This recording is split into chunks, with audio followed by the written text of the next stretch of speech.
players? Can you compare and contrast them, or are they all pretty complementary? They're all, you got to study them as individuals, but, their defense is a unit you got to really look at, and that will tell you a lot of the keys, where they're going to be working to, that'll tell you by the other guys and where they're lined up. So, you got to look at technique and things, they're all individual players, but I think from a scheme standpoint, you got to take into account every single one of them. In terms of preparing for them,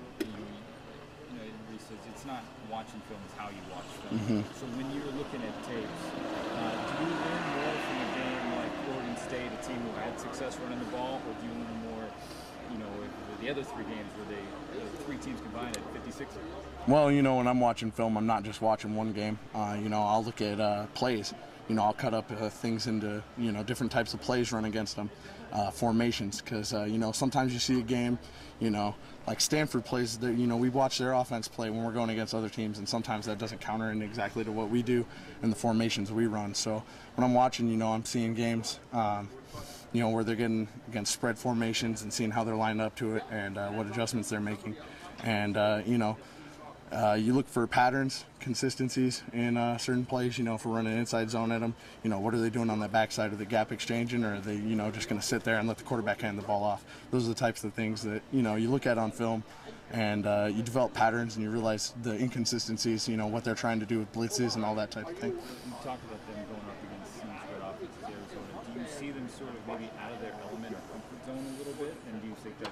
I would say in years past, but I think I think with the Pac-12, becoming a lot more a spread team, conference. I don't think this year, they're uncomfortable with it. It's certainly something I see all the time, but a lot of teams have tried to spread them out, and they've still held really tough on the rush defense. So it's going to be a huge challenge for us to come out and try and hit them in the mouth and make sure that we're on the same page and we're just coming off and working harder than they are. What about the linebackers? They're led by Shane Stowe.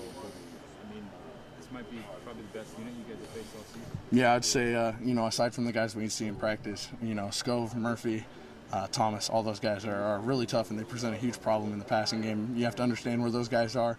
If they're able to come, we got to get big guys on them and can't have them match up with our backs too much because they're playmakers, and we can't let them get in Marcus's face or get by us. So. A lot of this has been made this week about who's going to play at secondary. Is D'Anthony playing? Now, I'm not going to ask you about that, but I am going to ask you in terms of the offensive line. Is there any one of you guys who could drop back in the secondary? Oh, is there anyone that could? Yeah, I think actually, it's scary to say this, but I think guys like Tyler Johnstone and Jake Fisher could probably go line up at outside linebacker. Or, I'm not going to say strong safety just yet. I think we got to work on their reads a little bit, but I think those guys have the athleticism to certainly get out there, and if they do hit anybody crossing over the middle, it's good night. One more for you.